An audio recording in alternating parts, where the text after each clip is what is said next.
Call meeting to order and entertain a motion to adopt the agenda. So moved.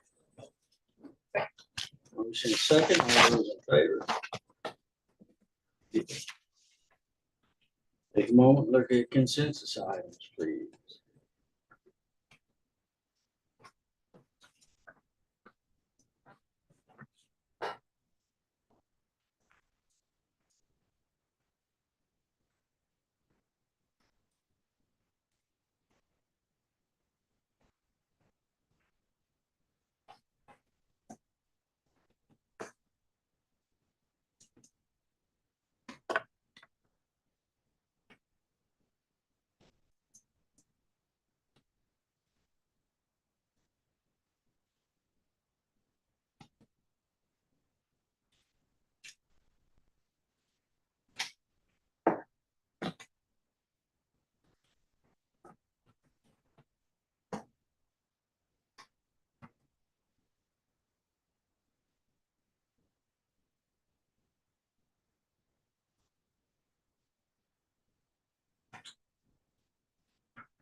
What did the two items on F as that refer to?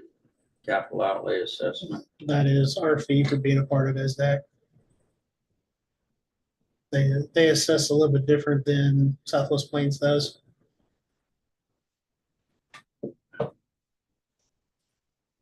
As far as, Talks about assessment fee, you guys give us some kind of assessment on what we do. well, no, so no, that's just how they develop their fee. They assess us that dollar amount based off of those two areas. Whereas Southwest Plains just gives us like an FTE, Okay. a fee. And then us paying that fee makes us members, which makes training cheaper, allows us to stay in their health insurance pool, gives us access to different things to be a member. They just charge, like Southwest Plains is usually just a single fee, as that does it slightly different. I'll tell me just to do one fee so nobody asks questions. It would make things easier. For the cheerleader stuff, did they raise money for that, or is that out of? That is all out of, The uniforms are out of capital, and then everything else they fundraise for.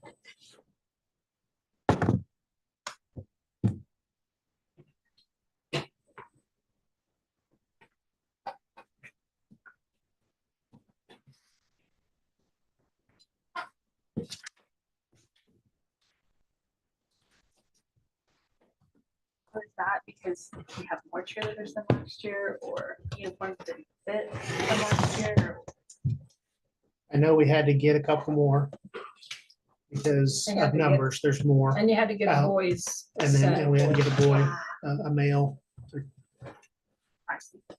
yell leader, I think is what they call Yeah. him. Yes, and that's what Uniform. that, the cheer shirt and cheer pants, Okay. that was for the male yell leader. And then the other things on activity fund are things that they raise money for.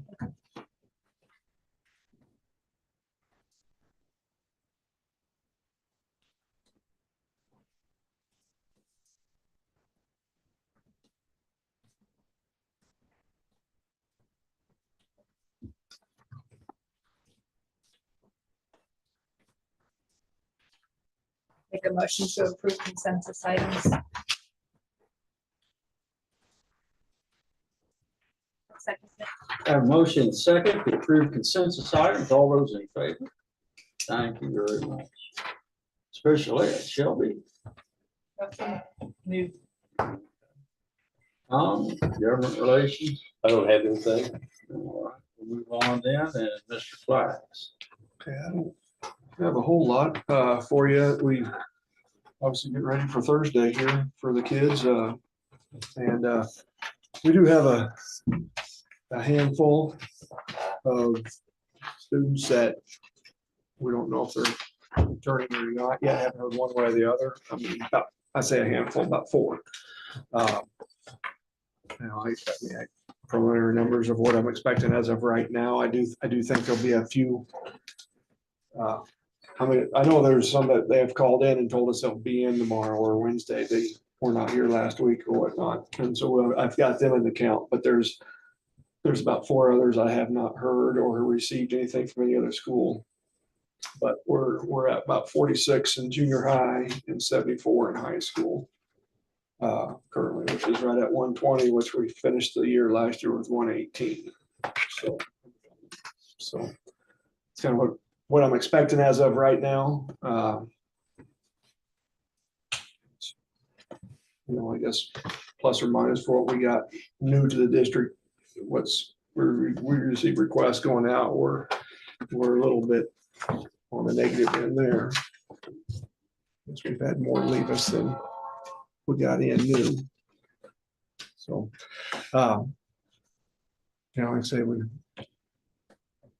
pictures are in today, first official day today, and tomorrow, and work down Wednesday, and it's get going. You got the schedule in there that you'll look at and kind of give your rubber stamp approval there later on. So I don't know if there's a whole lot that I need to. He's going to talk test scores here, I believe. So I'll let him visit with about all that stuff from last spring.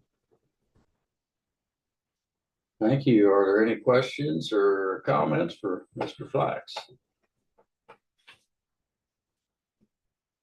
Mr. Reinhardt.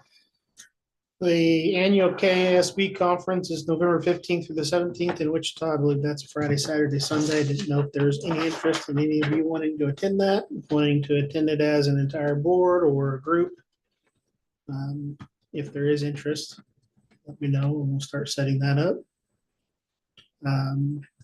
Today we had our first day back with the teachers. I think it was a great day. I think we had great conversation in the morning about what we do is important and motivational and those type of things. And this afternoon we did a lot of on-hand learning and doing and kind of some project-based stuff to raise student engagement. And I think overall it was great. I think you should be very proud of your staff because as an entirety, they were all engaged. They all took it very seriously. I think they gained a lot out of it. Like I told them, that's not always the case. In different places, there's always someone that wants to sit and pout or refuse to participate or whatever. And you've got an entire staff that was fully engaged the entire time, which is outstanding. I'm pretty proud of them. Enrollment wise at the elementary school, we will be +2 of what we thought enrollment was going to be. Had 6 kids leave the district, but 8 new ones move in. Of those 6, 3 were out of district students that decided to go back to the district they live in.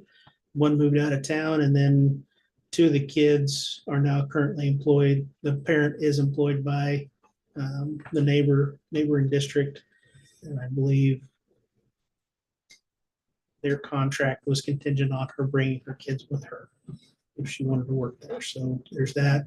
Of the 8, we've got 3 out of district kids, 2 that moved to town from out of district, 1 Sacred Heart kid that was at Sacred Heart last year, I believe, and then 2 6th grade Sacred Heart kids. One of those we didn't know for sure if we'd get or not.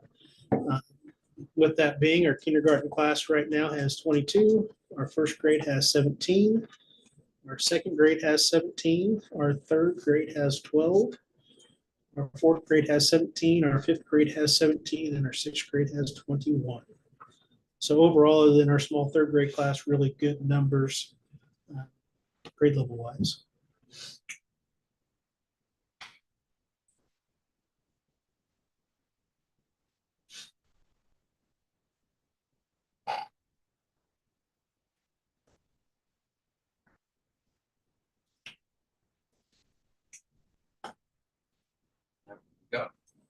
That's all I got. Very good. Any comments or questions for Mr. Flax? Mr. Reinhardt. I'll start snoring. Okay, any report from the board subcommittee? We haven't met. I did look at calendar to kind of maybe pre-schedule and plan out. Basically kind of found 3 dates throughout the school year. Looking at Wednesday, October 9th at 4 o'clock, which would be right after school.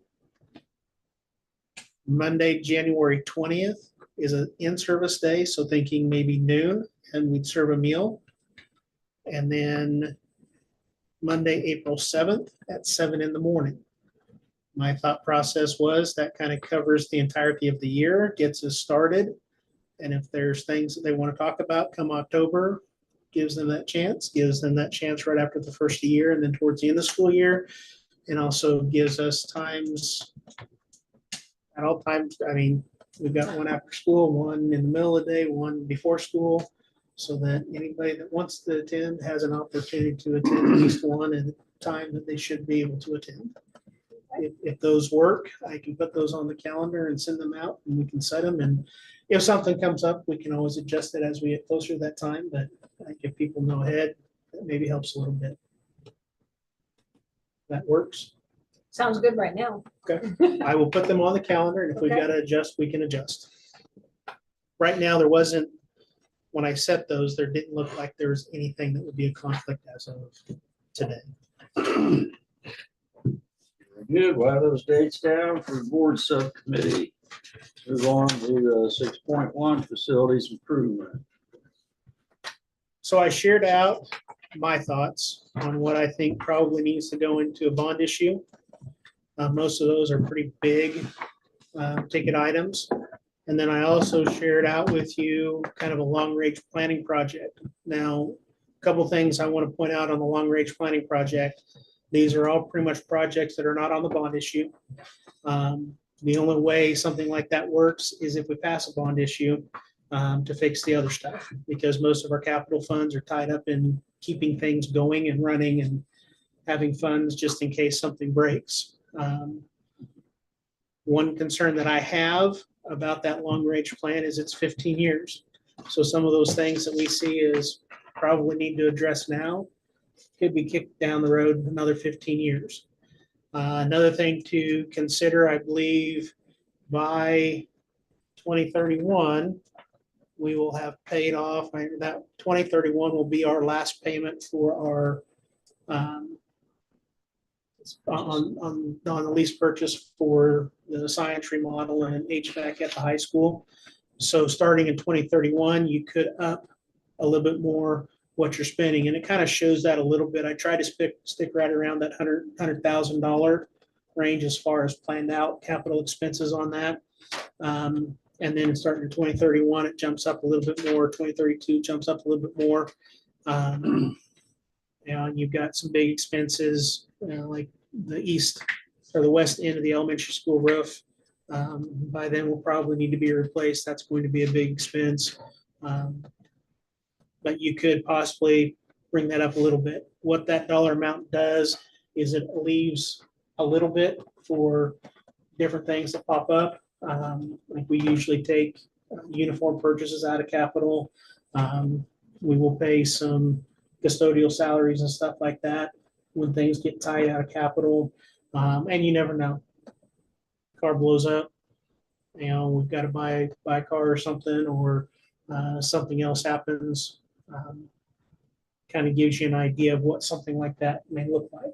And we may decide as we look through that, this is more important than that. We want to do it sooner. I try to break things out a little bit as far as some things that I see as bigger ticket items. Like if we don't start replacing some of our passenger vehicles, if we don't start planning on purchasing a bus, we could find ourselves in quite a bind here. So you see those pretty quick. Windows and doors, we recognize there is some expense there that we need to have. We need to be planning on that. But right now there are windows and doors there. They're not the best, but they are functional. So I push some of those off. Carpet, there's some spaces where carpet's getting really bad, but some of that can last. One of my concerns, though, you start looking at like the casework in the elementary school, and You know, it's starting to age, it's starting to peel, it's starting those type of things. As that continues, it'll just speed up the process of that. So if you're looking 10, 11 years down the road before you start replacing that, what kind of shape's it going to be in? So it's those type of things to think about as you're looking through that. But again, that long range plan doesn't work without a bond issue. Those are things that we probably can't touch without some sort of bond issue. Are the dollar amounts just your best guesses? Somewhat educated. I mean, I did some research into what is it, that top one, what's a brand new Honda Odyssey cost right now? I think we can get one for around $45,000. Hopefully cheaper than that. I would say the vast majority of these costs are a little high. But you never know. It also depends on whether or not we can get people out here to give us quotes, how many people we can get out here to give us quotes. Whether it's Weens and Company or somebody else, if we work with them through this process, they'll be able to they'll have more pull as far as getting better quotes too, I think.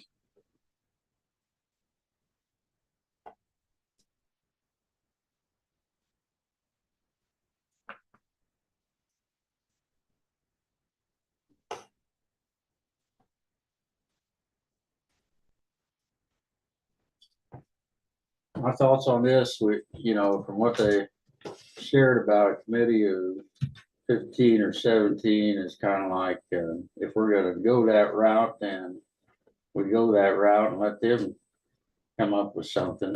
When we started this, I think the main concern was being able to deal with the major things as far as plumbing, electrical, those kind of issues. Those were the only things that the Weens gave us any kind of figures on. And those top three, I think, from the book, that was already 4 million plus deal right there, which is about all I was interested in a bond issue. So I don't know where we go from there, whether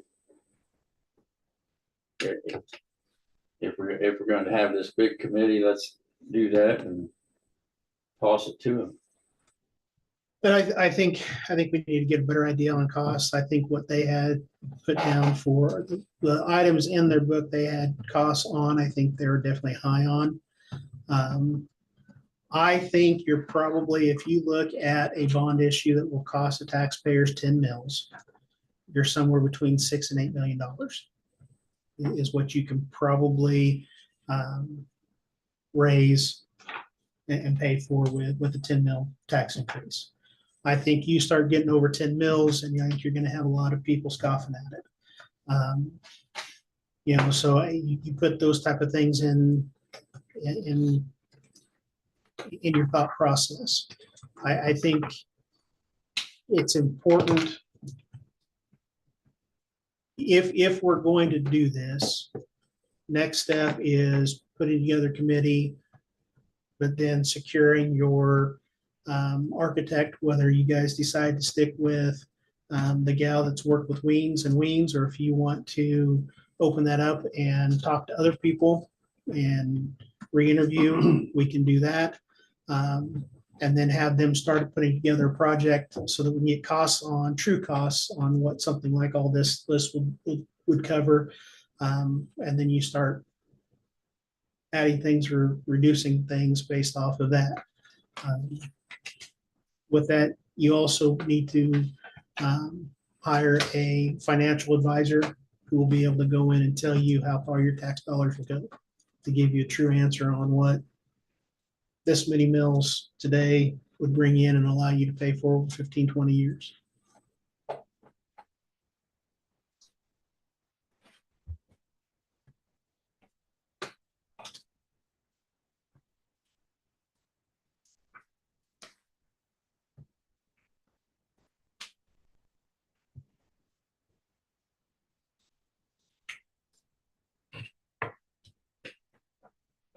Any other comments? Input?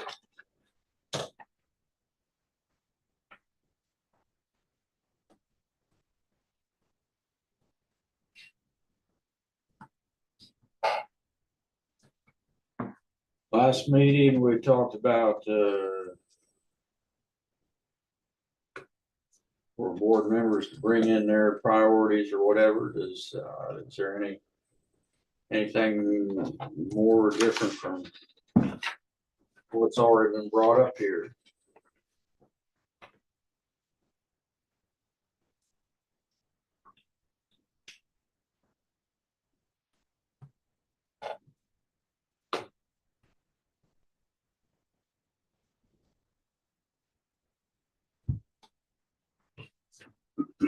I just kind of went through and circled what I wanted, like what I thought.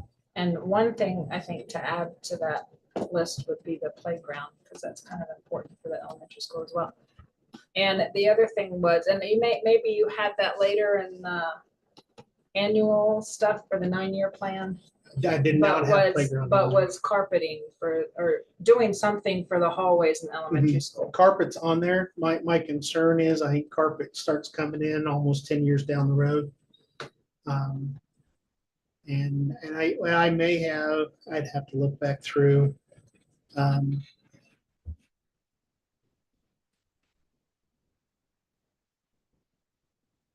Carpet starts in 32, 33. And starts working through basically 32, 33 and 33, 34 would pretty much get everything recarpeted. You know, so I mean, again, you're 19 years down the road from today, and there's some that need carpet right now. But I do not have playground on there. Depending on what you're wanting to do playground wise, if you're doing major stuff, it probably needs to be part of the bond issue. If we're talking about replacing a piece of equipment, not doing anything with the rocks or anything like that, you know, putting in a new swing set, that is something we could pretty easily do. You could probably add $10,000 to $12,000 a year and update all that equipment over the course of 5 or 6 years. I know we've got a couple of community members, couple of parents that are interested in doing some work to get some grants and those type of things to help pay for some of that stuff. You know, so we may be able to reduce our overall costs on some of that. It depends on what you want. If we're talking putting down rubberized surface or turf surface, like we talked before, I think you're talking bond issue because you're talking hundreds of thousands of dollars to do that. Well, throwing all this back to a committee, though, I mean, I think that they should at least give them the books with all the suggestions that were in the back by Mr. Weems, and then let them go from there, I guess, unless we're all gonna sit here quietly, so. How much was that from John said, like the new portion out there? $16,000 somewhere in there, but then that was 9 years ago. Is that installation, like them coming and putting it up I too? think so. They did put it up, I believe. I'd have to do a little bit of research and go back and look, but I think it was right around $16,000 to put that piece in. Now, that's a semi-major piece, Mhm. you know, to put in a set of swing sets. Like Yeah. if we take the old swing sets out, which probably needs to happen, and put new swing sets in, you know, a bank of swing sets, you know, probably $10,000. Well, and I think if we're talking about like priorities for, I don't think the outdoor space at the high school is a priority. That's me, maybe, I don't know. There might be a reason that the high school needs it. But from the outside looking in, just plant some grass and. Well, that's it, that space needs to be cleaned up one way or the other. We either need to tear it up and put some grass in, or we need to finish the project. And same thing with the football field, like the end zone work. That's not, if we're talking about millions of dollars, that's something that's gonna have to wait, I think. But that's just me looking from the outside in. But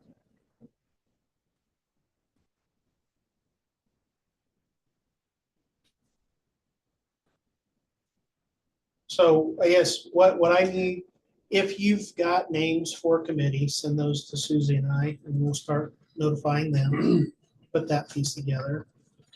Do you want, Ween's offered to come back tonight, and I said, no, we need to have a conversation first. Do you want them to come back next month? Do you want to re-advertise and bring in a different company? Are you I'm very comfortable? content with them, and I was impressed with them the last time they were here. Other people might feel differently, but No, I appreciated that they didn't come in and say, hey, you need to build a new school. I appreciated that they came in and pointed out as well as the things that need some work. So, I mean, I think he At was just this wanting point. our necessity and then three to four needs ones to see how much it would be, to then go forward to the community. That was my impression. Before he give us solid numbers or anything. And that's what I kind of got out of them too. I think it doesn't matter who you hire. Your architects and builders are always going to come in with some of the pretty stuff because that's part of what they do, beautification and what have you. I don't know that that's necessarily what this community wants. They want functionality, which I have no problems with. But I guess I'll go back to my original question. Would you then like Sid to come back and have a conversation with him? I can send him, here's our starting point, and have him start working on that.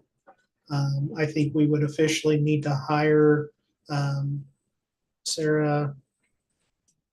What was the name of the architectural company in the book? Yeah.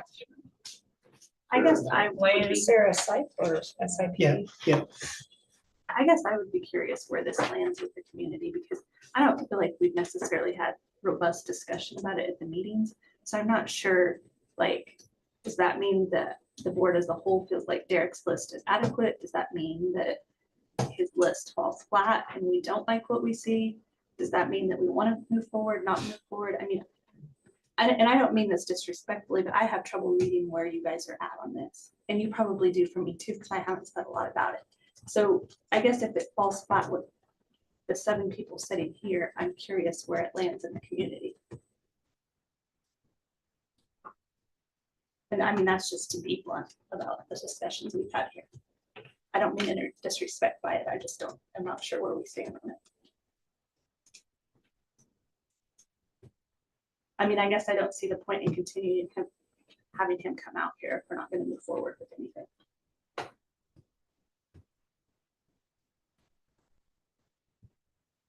Well, I was thinking, not to speak for anybody else, but I thought from the aspect that we talked about major things that need to be done, it wasn't gonna happen without a bond issue. That we spent, what was it, 17,000 to hire to do that. I would assume that the board members are interested in doing a bond issue. That we lay down to 17,000. So, but how big or small a bond issue, that'd probably be more debatable, so. And I think we're all in agreement that we want all the major repairs, HVAC, electrical, plumbing. It's just the fundamentals of the wants. that I don't we're not- agree with that. Yeah. I think the bond issue will spiral completely out of control. I don't think he'll do it for 4 to 6 or 8 million. Because all that stuff's in the floor. I'm not impressed with the remodel job. Old is not necessarily bad. Meaning a science room. Yes, I'm not impressed with that. Because the north side of the school is still old. I think we need to be very careful. We need to understand everything that they're doing. And what's the need? Yes. Definitely. I would just say my primary list would be if there's a need for plumbing, yes, and absolute need for electrical, new boxes, yes, HVAC, yes. Roof. Some of these other things. I'm just- Actually, I thought the report was pretty positive for us. I figured it might be worse. And he did give us numbers for all the stuff they found with plumbing and stuff. And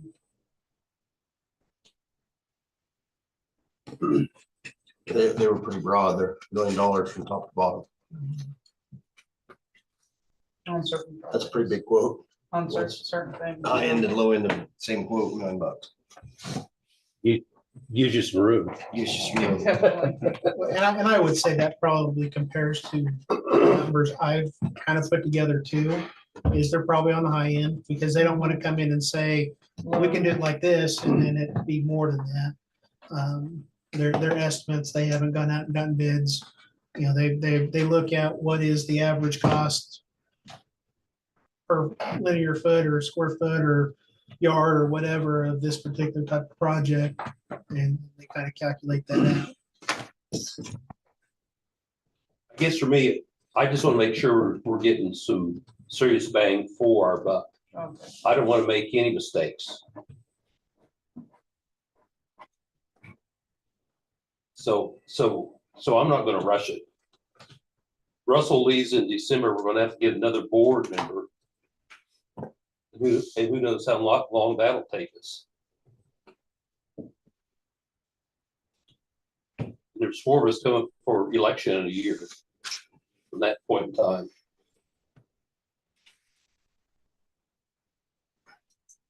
I'm just throwing that out there for you to.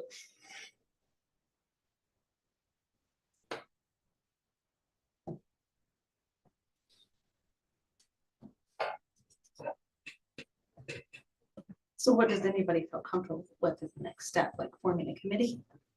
Or would you rather go in another direction? Or what you're saying is, if we form a committee, then along with that would be hiring the architect to draw up plans or quotes and all that, or? I don't think you're going to get true numbers for any type of project without an architect. You've got the one involved with the Weeds has involved that he likes to work with. I know that's the architect that Little River will work with, and they really liked her, really appreciated her. So you're going to have to get that architect more involved to start getting real numbers.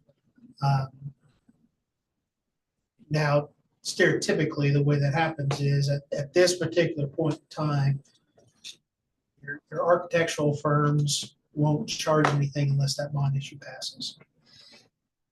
So if you officially hire them, they'll drop the plans, they'll put everything in place, they'll put together the project costs and everything, and then they will work their fees into a pass bond issue from this point forward. So you're not necessarily shoveling out new money to hire an architect, but you officially need to hire an architect to put a plan together. For schools in the state of Kansas, a company like Weems, without an architect, they can't design build for schools. Anybody else can, but they've got to have an architectural drawing for Weems to come in and actually do the work. Weems can put together this type of information. They can put together best guesses and those type of things for costs. But I think your next step, if we're going to start, if we truly want real numbers of what any of this is going to be, you're going to have to hire an architect. Now, whether or not you put together your committee, show them this list, we could have Sid and his group come out and talk to the committee. This is what we put together for you, for the board. We'll go through everything. How does your list as a committee compare to what I put together, what the board's put together, and start building your plan there? Or if you send this information off to Sid and his group and utilize Center Site as the architect, put this plan together, give us numbers, and we take that to committee and ask them what they think. I think those are your two directions you can go. But whether you put the plan you feel comfortable with together as a starting point, or if you hear some ideas, committee put the plan together and go from there. As far as next steps. I would like to get a read from the public, from the taxpayers, and see what their feelings are. Because if they don't have any we're going to use, think that we need to do it, I guess. I'm a bit skeptical then. I think that was the purpose of the walkthrough, for people to see the facility and to How many people did we actually get? We have quite a few. I said we had over 100 total people Yeah. in the 2 nights that we did that. And I think the response was relatively positive in the fact that they understand there's some things we're gonna have to do, but we're also not gonna build the Taj Mahal either. Now, I say that because I think there are some parents out there, specifically parents of elementary school kids, that would love to have a gym like Spearville or Kinsley or whatever. And even in those 2 meetings we had, I said, that won't pass. I understand a desire for that, but that won't pass.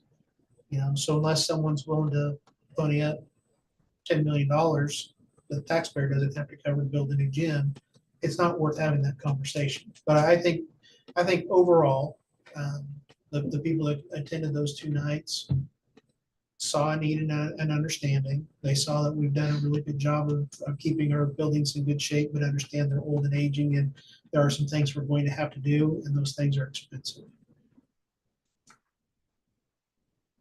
Did you guys receive much feedback as board members after this meeting?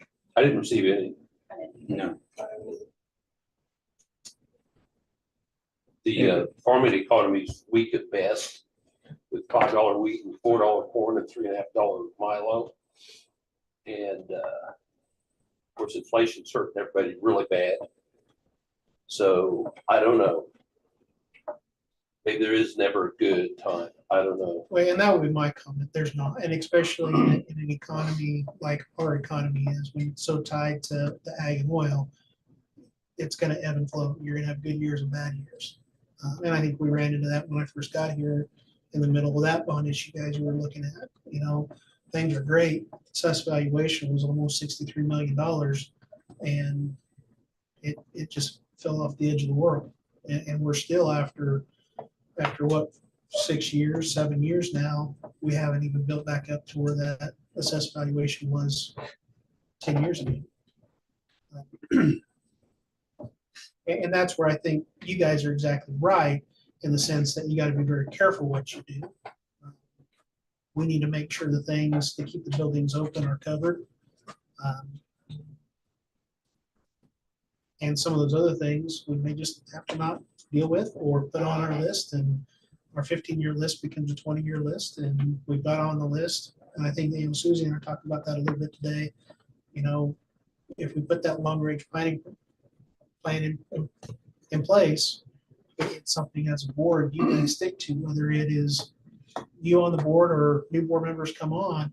This is what we have in place, and the reason we have this in place.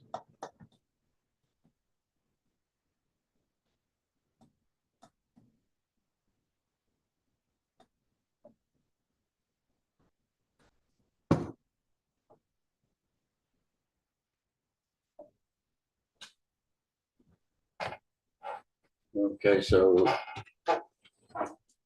let's say we move to hire an architect tonight, doesn't cost us a penny at the moment. Okay, and then we move with on working up a committee to look things over and going off of facilities improvement list plus Judy's addition of playground stuff to have the architect draw up plans, dollar amounts, have the committee consider what their best is. But ultimately it comes back to the board to decide, hey, this is what we're going to move on. Yeah. All right.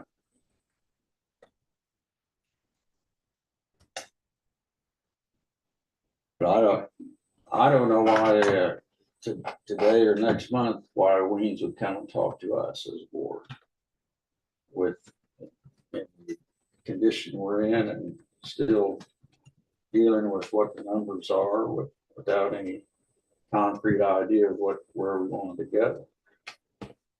And Tom's exactly right. I mean, the list you got here with playground stuff added to it could easily be 15-20 million there for all those things. But if we got prices on them, then it's subcommittee put together can say no. And then they bring it to us and board says no. That sounds like a plan. Anybody hate that plan? rather not go with that plan. Because last time we took it to the big committee, it spiraled out of control, in my opinion. They had a lot of wants instead of needs, in my opinion. Back in 14 and 15? Yes. Yes. So do you have the names of who was on that committee?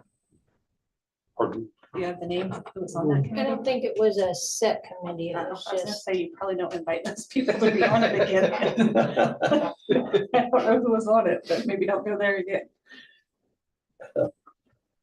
I mean, I guess there's some things I'm curious to see where it lands with the community.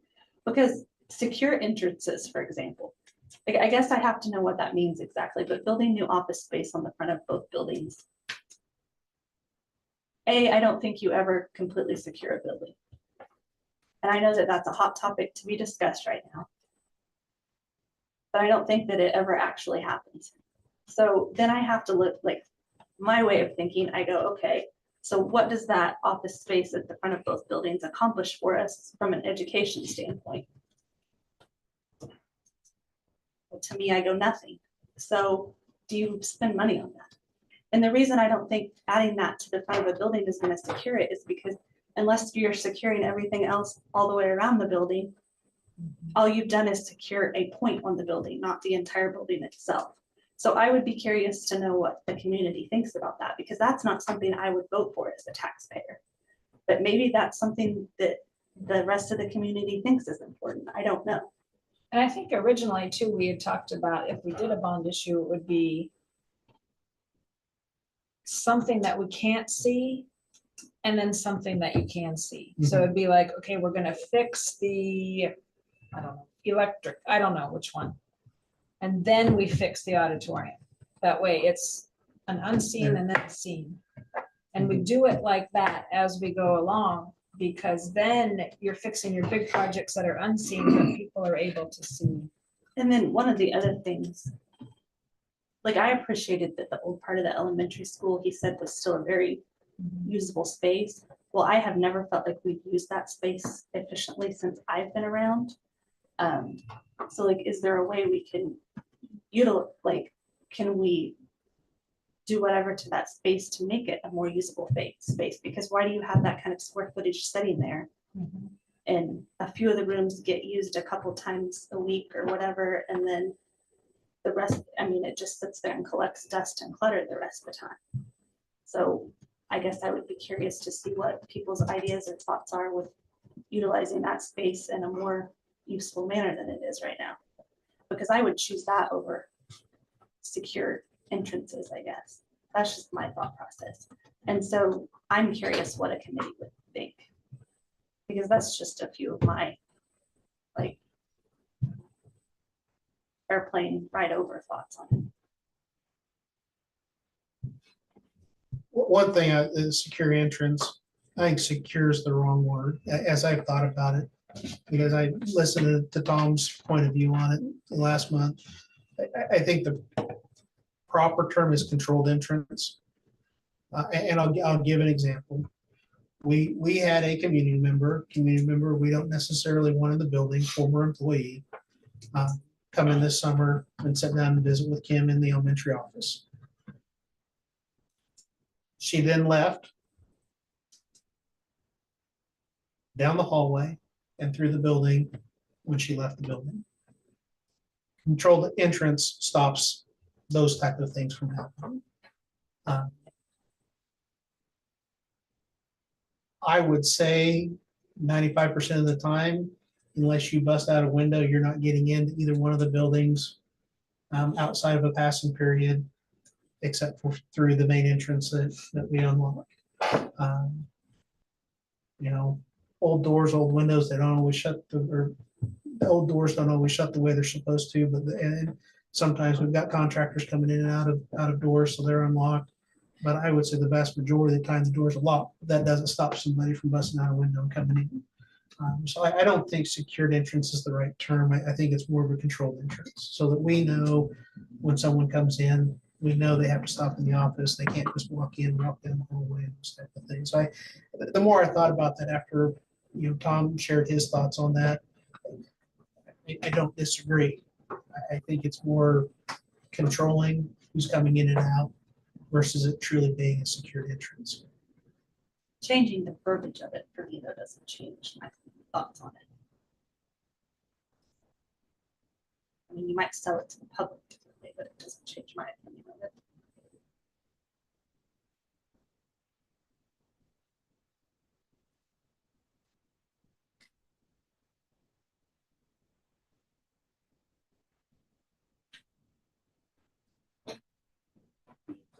Yeah, we've already laid down a 17,000.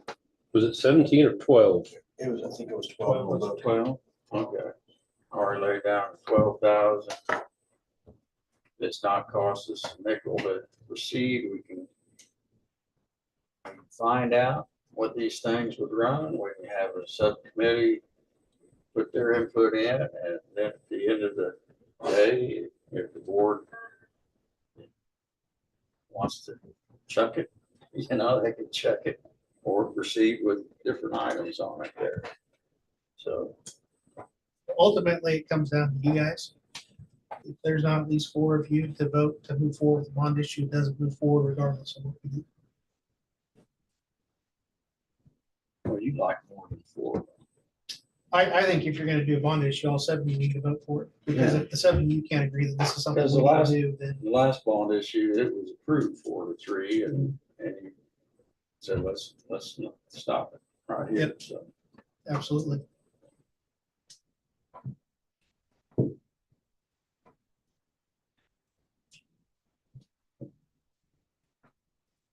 So if you're prepared to hire Sarah Sipe as your architect, probably need to make a motion for that, or a motion to solicit information from architectural firms so that we can interview and go through that process. Will Weems work with somebody besides her? Like, what is I think their- Queens will work with anybody. I Is think she- they work with her a lot?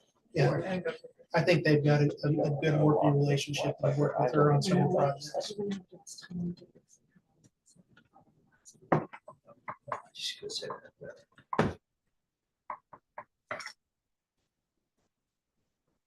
So are they gonna, if, just say we hired somebody besides her, are they going to look at this report and give us a estimate, or how's that going to work? So we can give that, I mean, we can take this information, share it with whoever, because it is your information. Anybody new is gonna come in and want to do walkthroughs and do all that stuff. They'll want to talk to you guys and see what you guys want. The overall process is going to be similar to what you've done already. You bring in somebody new, they're gonna want to have the same similar conversations. But after that, the same process, anybody's gonna go through the same process that Sid talked about, where put together a committee, put together a plan, board will approve a plan, and then that committee will work to inform the public.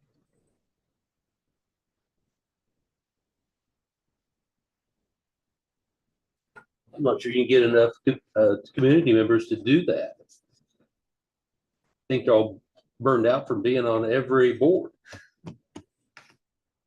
Or I wonder that, It's hard to get people involved in anything. anything right now. And I mean, you look at, the amusement company, you look at any of these groups that need people to volunteer and help, it is tough to get people involved. But I would say if each one of you gave Susie and I 4 or 5 names out of those 30 to 35 people, we may get 10 or 15 of them Sounds like. to be willing to be a part of that conversation.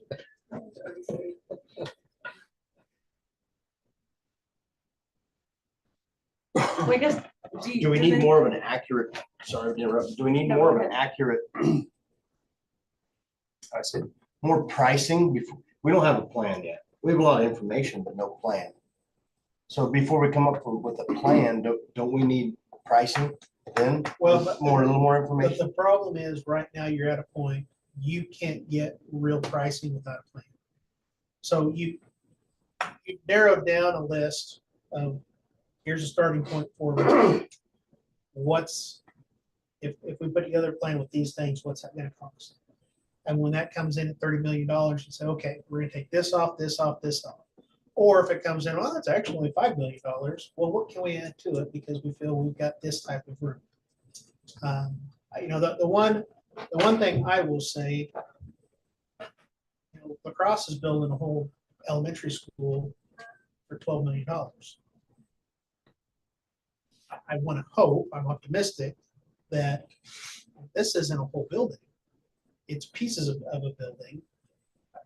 Maybe it's not as expensive as what I think it's going to be. I don't see that to be true because I think it's easier to build from scratch than it is to tear up old stuff and put it back together. There is some truth to that. And then finding the other issues when you're tearing into it. It does, I mean, the obvious answer is that we probably need the pricing then based upon the list, right? Actually, probably get a little closer on the price list, and then we need to start sorting through that. Mhm. I don't, if you got together some people, they'd look like this dog, all they could do is look at this book like I did this afternoon as I read it. They ain't gonna know what the hell it is or what it means. Which I think is what he said last time, was that's why he wouldn't give us numbers, because there's way too much, and we had to narrow it down. So maybe if we get an architect, they could go off this list, but she might want a small. The ideas were terribly broad of how to address things. I thought maybe they'd be a little bit narrower how to address things. I get the feeling that he gets the feeling that we don't really know what we want to do. Priorities So are. he kind of just left it at that. And that was the feeling I got from him was, I'm not proceeding any further with you guys to make some decisions. I mean, that was the feeling I got. I would say that's pretty accurate.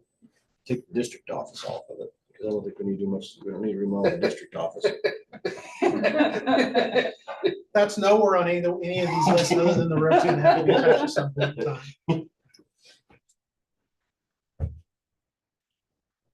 Because I sometimes wonder if we should be working on a relationship with Western Plains to get that done first before we start building things. Or really working on remodeling things. I wonder that. Have you been in any of the Western Plains schools lately? I just walked into the high school. That would have been last year toward the end. Because for the age of their buildings, their facilities look pretty good. They do. They look really good. They've taken, I mean, they have pride in them. They've taken good care of them. They I've look been good. to Several things at them lately. It was built 4 years after the high school here was built. The Ransom High Schools. I just wonder if maybe we need to move in a different direction, but I don't know. Maybe it's a direction that we can't move in. I don't know what the answer is to that.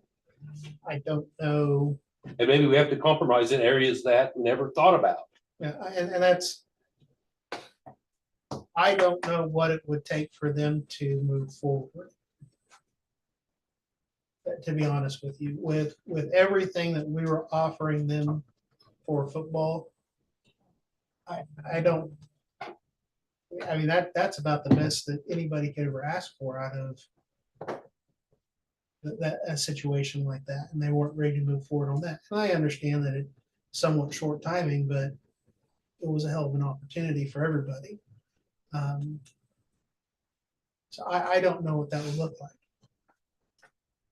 I mean, and I say this somewhat tongue in cheek, and I don't mean any disrespect towards them, and then other than us closing and them taking all the kids, that may be the only way it happens. I think we need to think way different than that of what they want and see if we can make it work. They don't know what they want. I'm gonna agree with Derek. We sat down and we had a very, very fair We were all. coming together, meeting in the middle, 50%, both schools. I don't think that any board member there that night didn't think it was straight down the middle as fair, as far as fair. But they didn't want to do it. their management And chose to kill it. Yeah. So it appears that their management Okay, chose to kill it. okay. So it's That is, I agree with you that that's probably the future, but that's DOA right now. There's not, That is because of the management. that's my perception. Okay.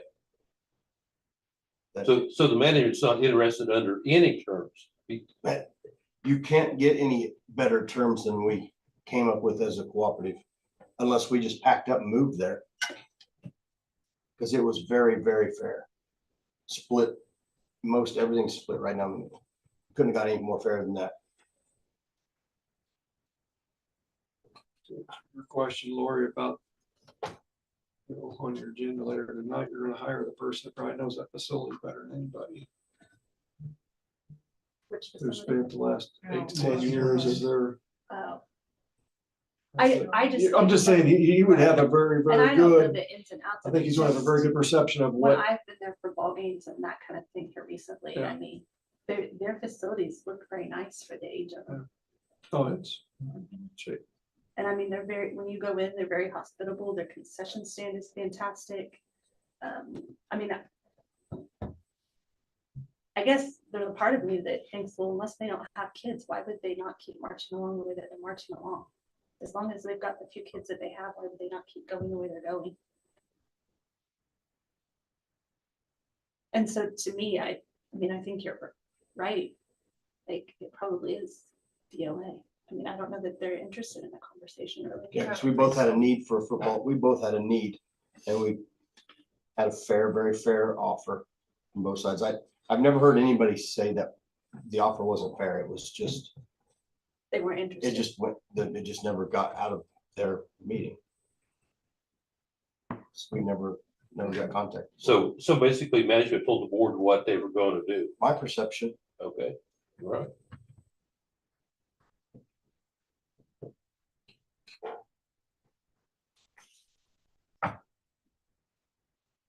Okay, so to move forward from this point to the next thing on the agenda, like, is the consensus to form a committee? Do we need to vote to hire an architect? Do you guys have any reason not to go with what, so I guess I have a where we've question. been so far? I have a legal question. Because if we do need the support of all the board members and we do need the support of community people, can we not just have can we have a general meeting with all the board members there and people from the community there to go over some of this stuff? Or is that, You could have a special meeting.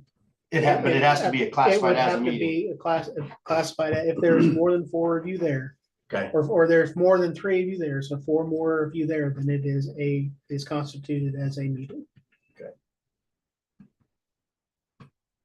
because everybody in this room should be on the committee. If there's a committee, in my opinion, because we're the. board. Committee wise, I would say 2 to 3 of you need to be representative of the board. Because if you have more than 3, then every single one of those is an official meeting. And it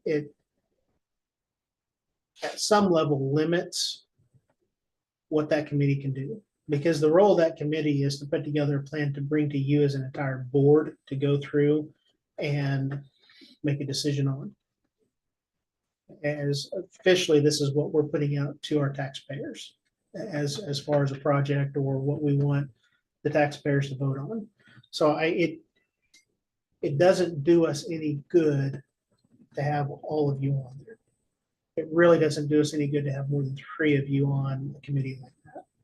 But I would say 2 to 3 of you need to be on that committee so that you can be the voice of the board and also bring back that information. So it's not just coming from me or from Sid. So do you or- price the list first then, or do you sort the list? Because the committee would help sort and strengthen the list. My, What does people think? my personal opinion is, I don't know that we can sort without actual numbers right now. I really don't. I think we're truly at that point. I mean, there are some things we're just not gonna do this, we're not gonna do like Judy said, football end zones, depending on what we wanna do with that facility out there, we just don't touch it right now. We understand it's an eyesore, we understand there's community members that don't like it. We're trying to get some buffalo grass grown back there to make it not look so bad. And I think that's one of those, if we come in, everything on this list is $5 million and it's gonna cost another $100,000 to do those end zones right, maybe you do it. If this list comes in at $20 million, that's probably the first thing that goes off. But my opinion, where we're at right now, we need dollar amounts, or I think we just keep having this conversation. Okay, so we're at hiring an architect. So do we go with what we have here, or do we see elsewhere? I'm fine going with the I'm fine with going with who Ween's recommended. I think we go with her because she's already. Okay, I make a motion and we proceed to the next step by hiring the architect, the one that Ween's brought to the meeting. Motion and second to hire Sarah Ipe as architect. All those, any questions? All Who those in was second? favor? Second. What? I did. Judy did. Yeah, Judy did. All those in favor? Very And then good. we just need to get you a list of a couple people Yeah. for the committee. And then if we don't have enough names for the committee, well, that'll tell us. The committee would be formed after the Architect. price list. I will start putting Or that start committee now. together, because I've got names from a couple of you. We'll start getting information out to them and seeing if they want to be involved. I'll reach out to Sid and Sarah and say, okay, this is what our next step needs to be. And I'll try to set up a committee meeting for them to come and have a conversation. Here's what we're thinking about as they start building a plan, and we'll start working through that process. I guess we probably then need an official board subcommittee for that committee. So out of the 7 of you, 2 to 3 of you, who would like to be on that committee?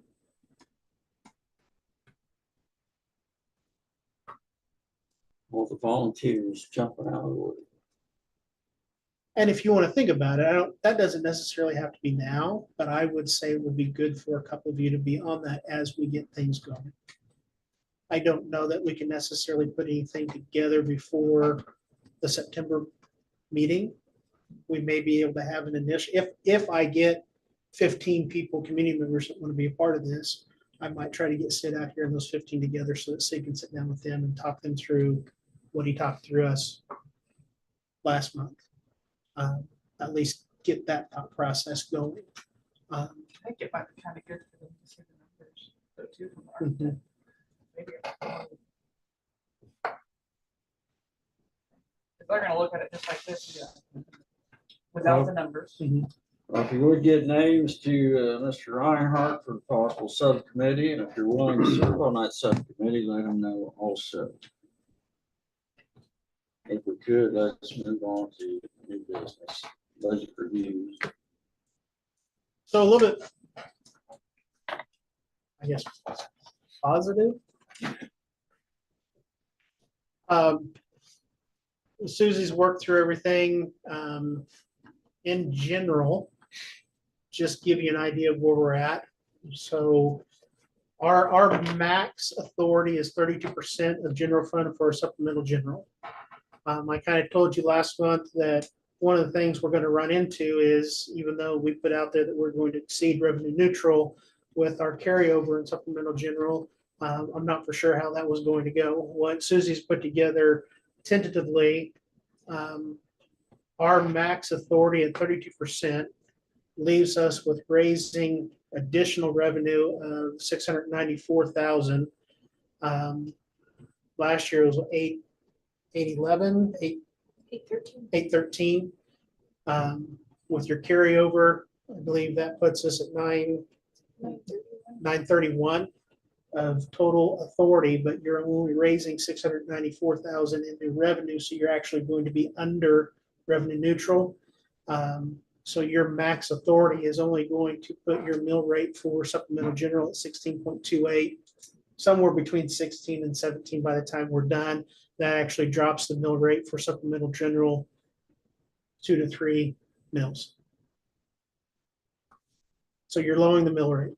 Okay, so what you're saying is our authority. max authority is gonna lower the mill rate. Yes, Couple of things. Because of our carry. because of our You've always wanted- carryover. You've always been wanting to max out our authority there. Yep. There you go. Because of our carryover, Mhm. that affects it and pushes it down. Is that, am I thinking So, of that right? yeah, so we can only have so much money in supplemental general. our LOB. So any money we carry over affects what we can raise overall.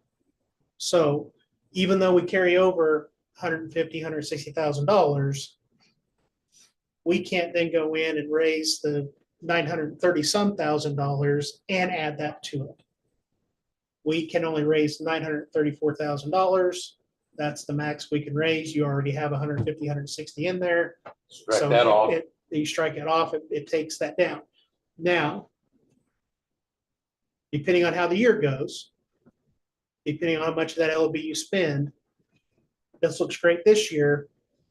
The downfall, and there's not a whole lot you can do about it, is next year, that mill rate may go back up, depending on what your carryover is, depending on what your general fund does because of FTE and those type of things. So keep that in mind. It looks really good this year. Next year, it may hop back up to that 19 mils, depending on what we do with our funds. So I thought there was a general, over the many years I've been on the board, it seemed like there's a general plan to either spend or shift those funds so that they weren't there. Did that not happen this year, or? We do. What happened was we ended up with almost $100,000 somewhere in there of funds that came in that we weren't necessarily expecting. Okay. So a couple of different things. We ended up with supplemental general state aid that we weren't expecting. And when we build the budget, we always build it at a lower percentage of claim rate than 100%. Because there's always someone that either challenges their tax bill or doesn't pay their taxes, and we never collect that money. Well, we ended up collecting a higher percentage than we planned. So we brought in those extra funds, but don't have authority to spend it. So that's a big portion of what that carryover was. And there's nothing you can do with that. You know, Susie and I looked, I really wanted to roll some of it into capital. So we had some more money in capital, but literally you can't touch it. It has to stay in supplemental general. Okay. But if everybody is okay, we'll move forward with those. We'll solidify it and go from there for budget hearing for next month. So we can tell people that, you know, when the county's raising their taxes, we're not, we're Yep. low. Yeah, I would say there's a Right, good chance you're going to drop their mill rate by 3 mils for supplemental general. Okay. Any other questions on the budget review? 7.2. Even though we aren't going to exceed revenue neutral as of what things look like right now, we still need to set that meeting because our initial information went out as possibly exceeding revenue neutral. So I would recommend our September meeting, September 9th at 6:40. We have the revenue neutral hearing at 6:50. We have the budget hearing, and then our regular meeting is scheduled at 7 o'clock. That's typically what we've done in the past. Okay, That would works there for be a everybody. motion to approve those hearings and meetings for September? Move to approve. Second. Motion is second. All those in favor? 7.3, class schedule.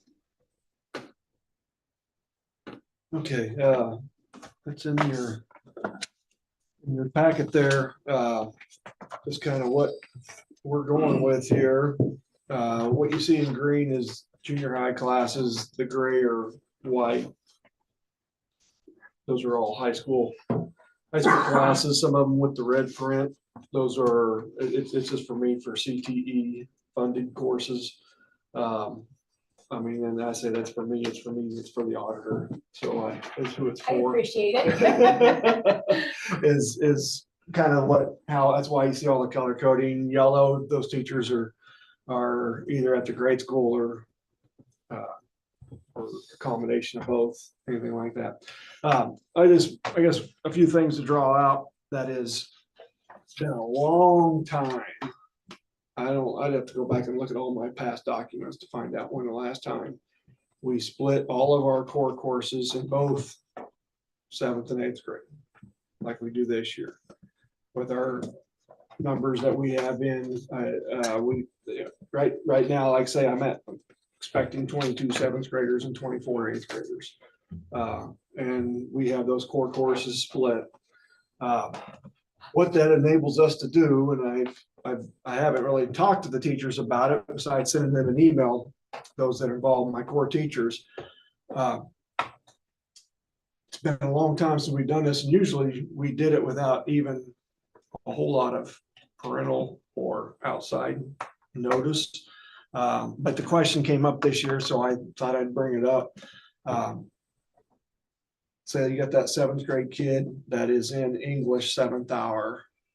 Well, 7th hour does get hit a lot with junior high activities. And so, well, they're gonna get so far behind in English compared to their counterparts that are in 3rd hour.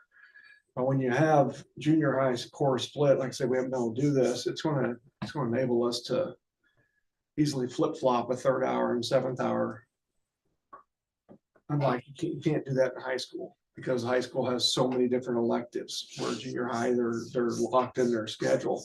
And so let's just say, you know, basketball season hits and, you know, there's 2 away games in the same week, you know, Monday and Thursday, and they're both away games, and they're both leaving at, you know, 2 o'clock. Well, we can easily split, okay, keep a normal schedule on Monday, so 7th, you know, the ones that are in 7th grade English and 7th grade science at 7th hour, well, on Thursday, we'll move them to 3rd hour, so they get that class, and it'll be evened out by another week. Teachers will be able to keep their classes balanced on how much they're getting covered. We haven't been able to do that because we haven't had both of our junior high core courses doubled up like this it's been a long time. So it's been a while. So I bring that up because that kind of came up this year, and I thought, you know what, it'd be a great idea to explain it. Like I say, a lot of times teachers would do this anyway. They're like, hey, my 8th hour math class is behind my 6th hour math class. Let's flip flop with our teacher partners. Real simple, you know, Julian and Dawn flip flop that next game day or whatever it is when they're leaving. Can't quite do that with the high school. Did have to kind of lock some classes in with the high school. For example, look at Mr. Satomi's biology class 1st hour. Those 3 asterisks behind biology, that's the only hour biology is offered. Sophomores have to take it then. So we know every sophomore is in 1st hour biology. Small class, there's only 12 of them. He can handle it. What it does is it locks him out of, you know, they can't take HVAC, plumbing, technology, because that's the only hour that's offered. That's just, they'll have to get it, hopefully their junior year then, if they want it so bad, they'll have to wait till their junior year. So just a couple things like that. Same thing with the freshmen. So basically the sophomores are locked into 2 periods, 1st and 4th, because they'll all be in world geography history, 4th hour with Miss Burnbeck. So it kind of locks them out of that. And then the freshmen, we have all of them in the PE health 1st hour, and they're all in physical science 2nd hour. 14 of them currently, freshmen. So a little bit of that, but other than that, it's not different, maybe a different hour, but it's not different than what it has been. So. Any questions on the class schedule or a motion to approve? Make a motion to approve the class schedule.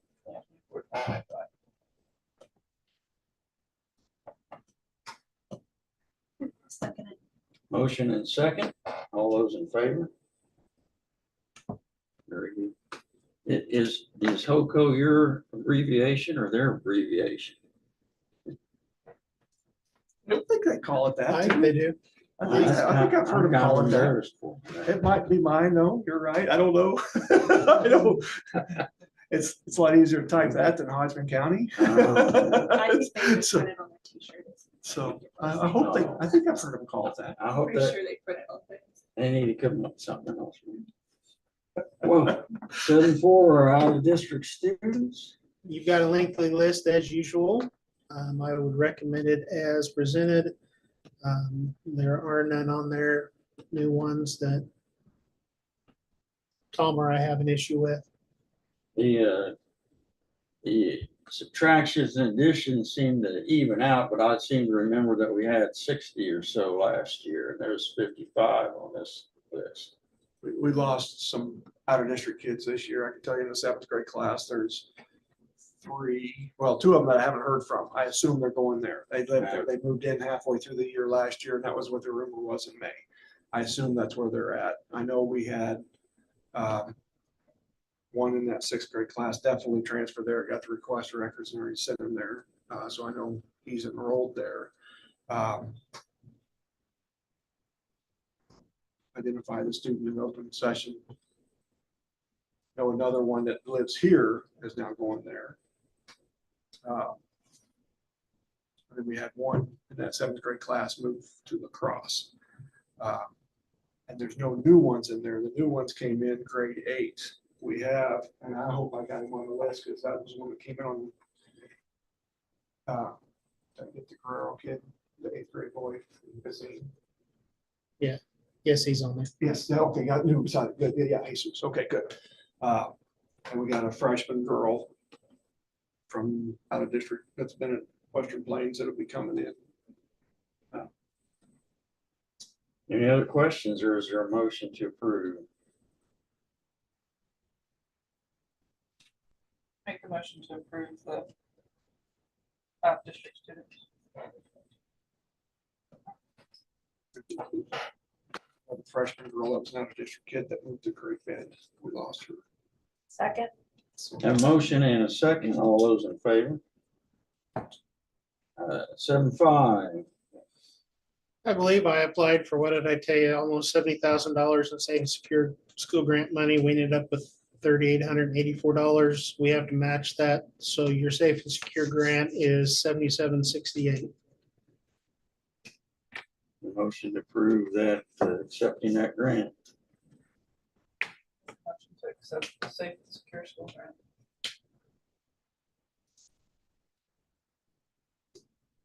grant. I'll second it. Thank Only to move you. things along. Motion second. All those in favor? Not because I'm against it, but. 7.6, camera bid. So with that $77.68 you just approved, my recommendation, one of the big things I put on there was cameras, specifically for the playground. That camera bid from GPTA is $10,449.37. Fits in with our current camera system. That would include cameras on the playground. That would cover the vast majority of the playground without spending huge dollars on wireless cameras and poles and all sorts of things. So I would say this would be the start to covering that. And then 3 kind of blind spots in the high school. So you've got $77.68 in safe and secure grant money. The total bill for that camera bid, the 2 camera bids put together is $10,449.37. Recommend taking the additional amount out of capital and approving that camera bid. Questions, comments, or motion to approve? make a motion to approve the camera bid from GPTA. Second. Motion and a second. All those in favor? MHIT grant. This is the grant that covers Jeff Gershenkorn's salary and then mental health support through High Plains Mental Health and Hayes for kindergarten through 12th grade students. Our portion of that grant is $36,785. I believe there's just shy of $20,000 in that grant in addition to that. So it's almost a $57,000 grant. The other portion goes directly to High Plains. This is year 2 of that grant. Make a motion to approve the grant. Second. Motion second. All those in favor? State and local assessments. You have in your folder digital. That's the one I wanted.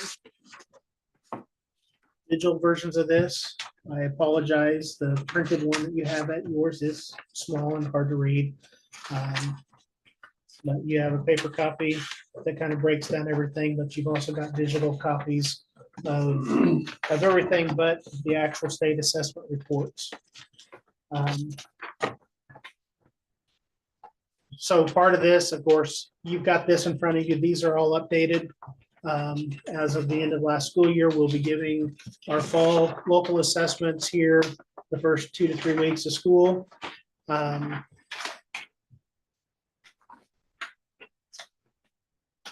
So on the information, you can kind of see where we landed on the ELA and math state assessments. The sheet that I put together for you breaks down what each class does or has done over the last, since they've taken the state assessments. The biggest things I will point out, if we start with ELA, last year we scored really, really well on ELA. We only had one grade level that did not exceed the state median. We fell off a little bit. Scores were close as far as exceeding the state median score this last year, but we only had 3 classes actually exceeded. I think a couple different things that I look at there. I think we probably overachieved a little bit last year. But I also think if you look at some of these classes that struggled a little bit, we know some reasons for why, some tragedy, some obstacles they faced hurt them a little bit on the ELA side. Then if you look at our percent scoring in level 3 and level 4 at the bottom there, you had 38.25% score in the top 2 levels in ELA in the elementary school, 26% in the 712 building, and the district wide, 33% of our students scored in levels 3 and level 4 on this year's ELA state assessment score. Slight drop off from last year. On the math side, we did very well. As you can see there, again, you've got the same information. You've got each grade level class broken down for each state assessment they've taken over the years, kind of how their scores break down. This year, all but one of our grade levels in math scored at or above the state median. I think that is pretty exciting. If you look at the bottom, percent scoring in level 3 and level 4, we had 39.75% in the elementary, 18.67 in high school, and 30.71% district wide scoring in level 3 and level 4. Again, even though we had some growth as far as exceeding what the state as a whole did, again, we faced some adversity a little bit in some classes, but they're still doing well and scoring well. And then you've got local assessment data, our Fast Bridge data. This is what you see on your charts every month, but here is a digital portion of that with a little bit of that information broken down. Sometimes it's hard to compare from year to year. So a couple different things we can look at is what is the average score. I developed that by looking at each of our 4 levels. So 2+ grade levels below, 1 grade level below, on grade level, and then above grade level. And then I assign each one of those scores points. So if you're 2+ grade levels below, you get 1 point. If you score in just below 1 grade level below, you get 2 points, 3 points for on and 4 points for above, and then average that out to give you an idea. So in both the math and ELA assessments, you can kind of get a comparison of as a class, what is happening to those. So if we're looking at math, our math overall looked relatively well. Most of the classes showed growth throughout the school year. If they didn't show growth from winter to spring, especially as you get a little bit older, you may see that a little bit because it's springtime, we're ready to get out of school. We've just had state assessments, and now you're making me take another assessment. We may not score quite as well. But for the most part, we saw good growth in math in that. ELA, I'm a little bit more concerned about. We struggled in the reading part a little bit on both our local and our state assessments. We saw some growth. We saw a little bit of fall off. A good portion of them scored better in the spring than they did in the fall. And overall, that's the gauge you're looking at. We want to see growth as a class. We want to try to move as many kids out of level 1 and level 2 as we can. But that gives you a breakdown of where we're at on our local assessments and our state assessments. You'll notice there's a handful of math assessments, specifically at the 7th, 8th, and 9th, and 7th through 12th grade level. Mr. Flax and I have had a conversation about that, and we will make sure that those assessments get completed all 3 times we test this year. We had some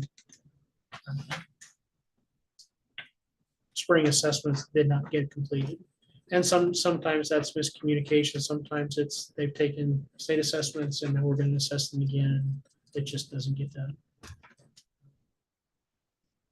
That is your assessment information. As far as the budgeting process of going through that information, one thing that you've got to put together is your state assessment review.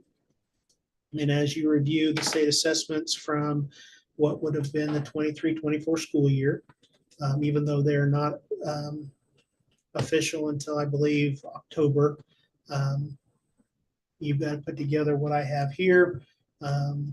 Your barriers to student needs, and again, our attendance, even though we are improving on it, increased parent involvement, increased cost of operations and materials, hiring and retaining quality teachers, and then having open positions are barriers we face. As far as actions that you guys are taking through your budget process, we're increasing base pay to help recruit. We're developing policy procedures to increase attendance, enforcing those policies. We're setting aside for money for staff appreciation, setting aside money to increase staffing needs, setting aside funds for parent involvement activities. And then your statement as far as times to reach the arbitrary number of 75% of all students scoring in levels 3 and level 4 is we strive to move all students as far academically as we possibly can. Our goal is a 5% growth in this area each year in both math and reading. Looking at the class of 2031, 5% growth in this area would result in roughly 69% of the class being in levels 3 and 4 by the end of 10th grade, or the last year they take a state assessment test. That is the document you have to put together and approve as part of the new budget process with revenue neutral rate and everything. Are there any questions on state and local assessments? One thing that stood out to me was, I don't remember if it was English or math or both of them, but spring in the 5th grade, they just bottomed out. And is there really that much of an impact on just how engaged the teacher is there? I think you may be getting into conversation that probably needs to take place in executive session. Okay. But I would say that Let it go. there are some, that would be a concern that I would have.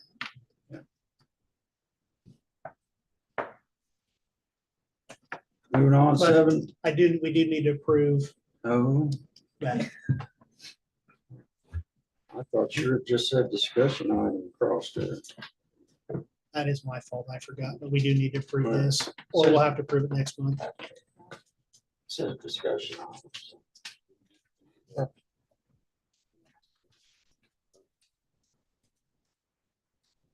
Seeking motion to approve the state and local assessments.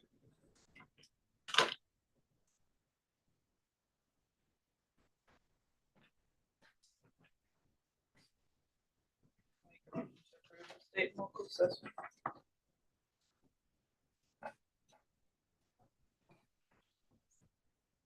Second. Second, motion second, all those in favor. Good. Executive session for personnel. Let's do 10 minutes. Motion- I have something I want to talk about. as well, so can we put about I don't- 5 on it? That's fine, 15. Is Yeah. personnel, I Yes, it would is. second it. for how much? I would make a motion for 15 total. Yeah, Are you second. making a motion or are you seconding it? I'm seconding his, I'm sorry. Okay. I didn't know he made a All those in motion. favor?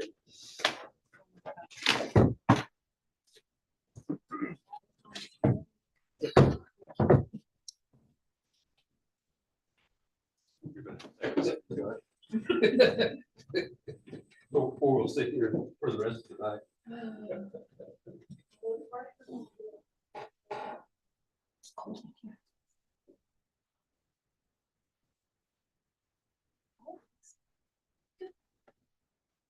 I was gonna ask you, do you have the little plastic sleeves that our key cards came in? Yes, Do you have any of those? yes, That just like I could put on a lanyard. Mine in the bottom ripped out some keyholes. yes, absolutely. I'll go get you. Thank you.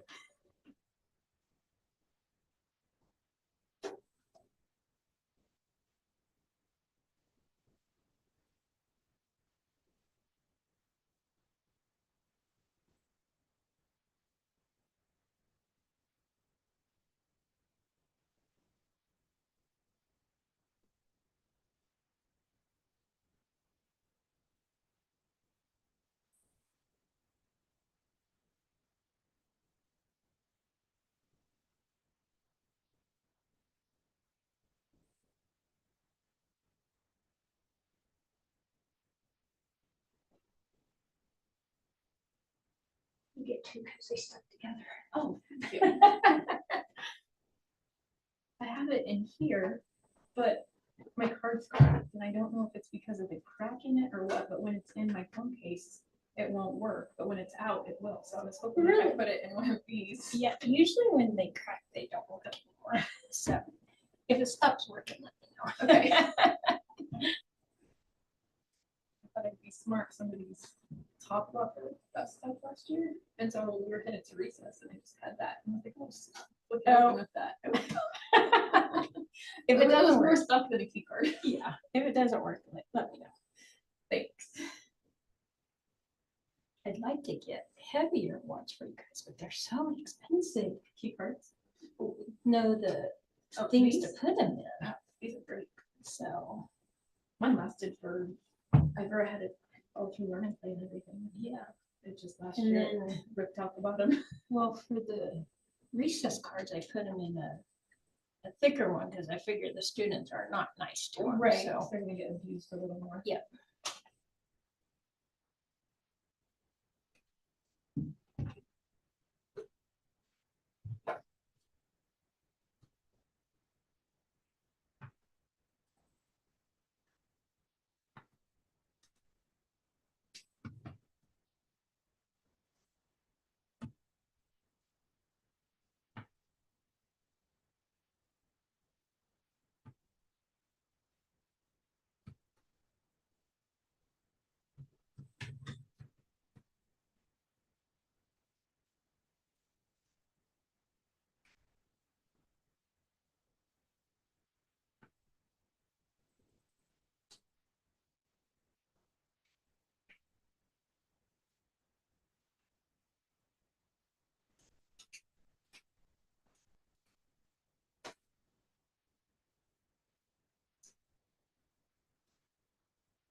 Okay, we've got lots of birthdays in August.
Hold on, before we make a motion, is there like rectification with it, or are we just gonna talk in circles? I like need we to did make a last time? motion to add it to the I've agenda. got questions.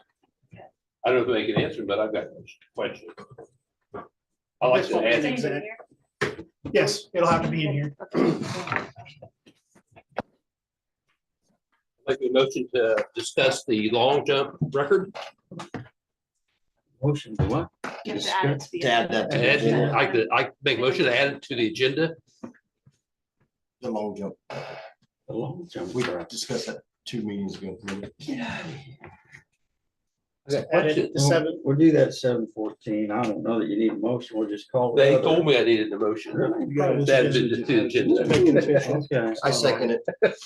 Motion second, to have the long jump record at 7:14. All those in favor? All those opposed. Ready to go on? Would there be a motion to approve the hirings on Brandon Myers and Sean Reese?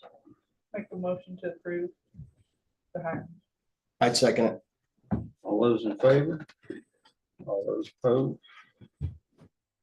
7-11, approve supplemental contracts. Is it just the 3? Yes, 3 Yes, and three 1s. of these.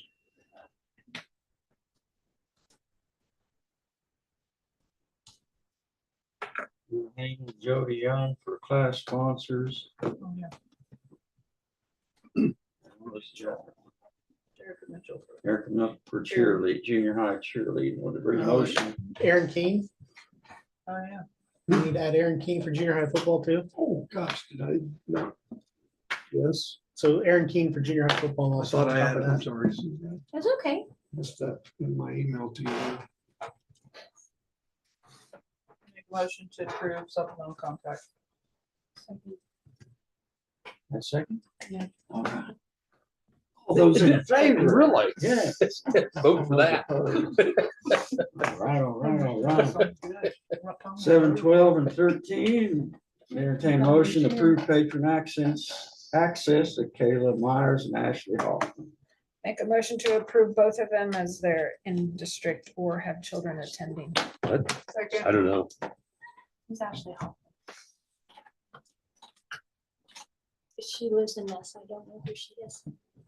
You know, She passed the background No, check and everything. though. She works Has a for address in the city. works So Well, we've not approved you FSA before. or something. Okay. So that's why I'm asking, because. I think we I should don't just know. I either Maybe we not approve here, everybody or we question it. well, I don't know who she is. She is. She lives here. so where she live? you can read the address I on there. can't That's all read. I can tell you because I don't have my computer on. 301 Mine North mine Kansas died. is where she lives. Oh, no, she works at the extension office. She's what? She works at the extension office. As, I just know that's where she works. Yes, she's new. She lives here.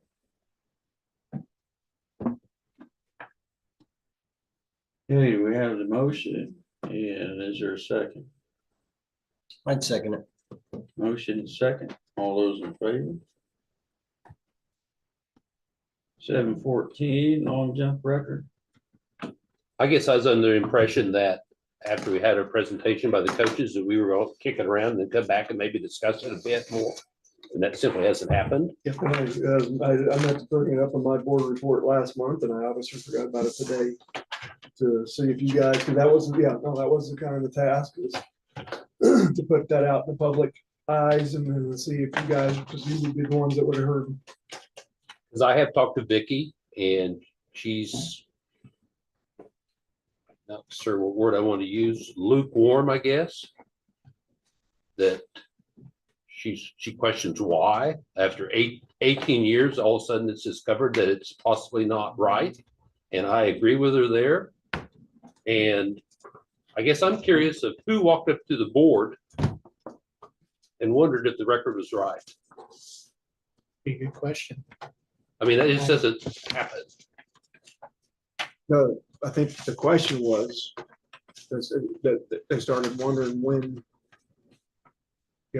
When it happened, when it happened. And they What- looked at the wanted to know results and they what could never meet find where it she happened. was at, because they wanted to compare the two jumps at the meet. Does that make sense? Like she jumped this at Jetmore's runway at this long, and we still jumped the same track, or they resurfaced it. They were just curious. I don't And, understand the track line. and I don't think they ever talked to the head coach, Chris Walters, from that year. Or have they actually talked to Vicky's daughter, the person that actually jumped? Like, that would be the first person I would have went to. I don't think they got hold of it. They tried, I think. Yeah, I just think they just did. I guess I'm after 18 years, it seems, are we gonna look at every record? I just find it after 18 years, I just find it a little bit, it doesn't pass the test for me. It was good until then. And your book's gonna be wrong. I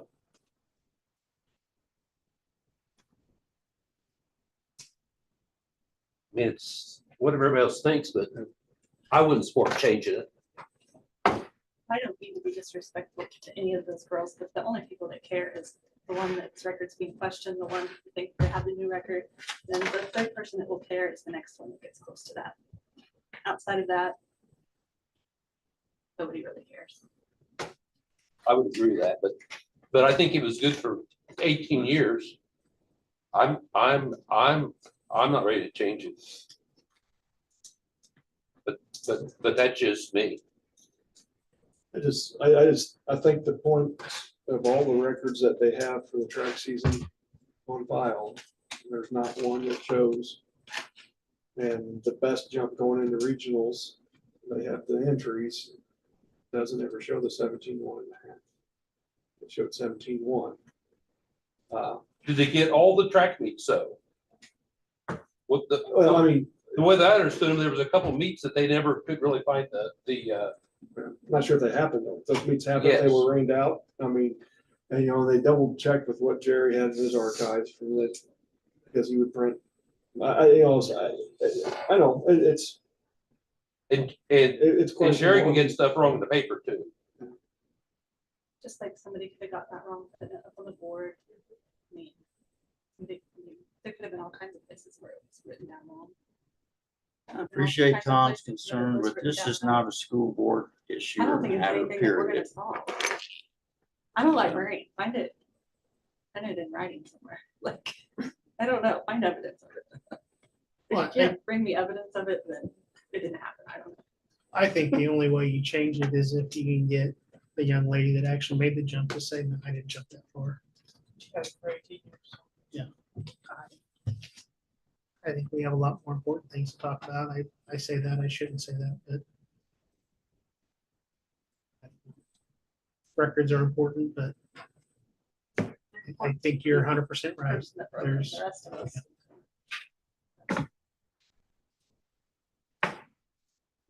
Any more, That's just the only thing I'm gonna say. no more input? Questions? I'd move to adjourn. Second. All those in favor? Don't scare me like that, Tom. If you said anything more to say. Tom. thank you.